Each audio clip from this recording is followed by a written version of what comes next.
New at 5, Better Call Harry usually gets calls about buying and selling cars, but tonight he's talking about financing your next car. Now, maybe you're one of the lucky ones who got a tax refund this year and you want to use it as a down payment. Would seem simple, right?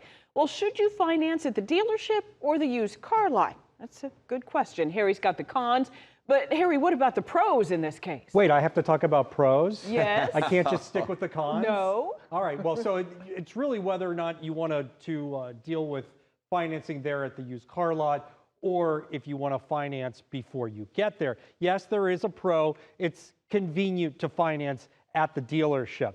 But I'm going to quote Consumer Reports here because they did a very good article about this, because it's good to do it at the dealership, to finance at the dealership, if they give you the better rate. But the chances are that's where you start, and that's not where you should start. You should kind of do it in reverse.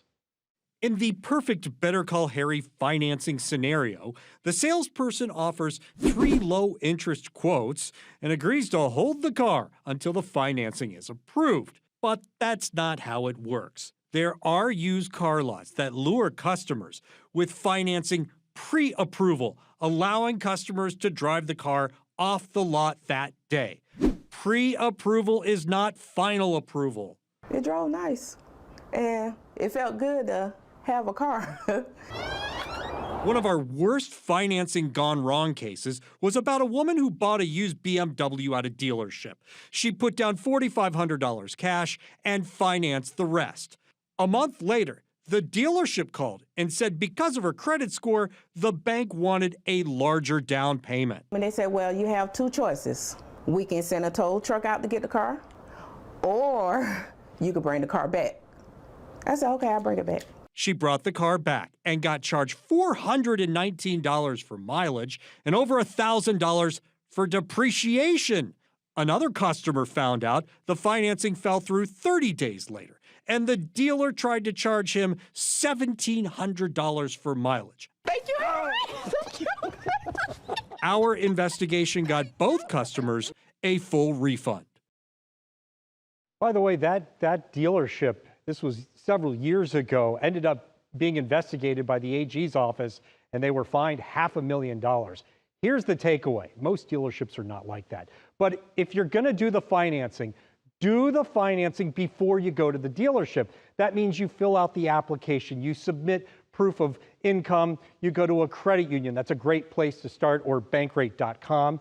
And you want to get at least 3 quotes, and you want to get approval for the amount of the loan before you walk into the dealership, so you know what you've got. So then you can negotiate the price. Now, if the dealer can beat that price and beat the interest rate, that's where you win.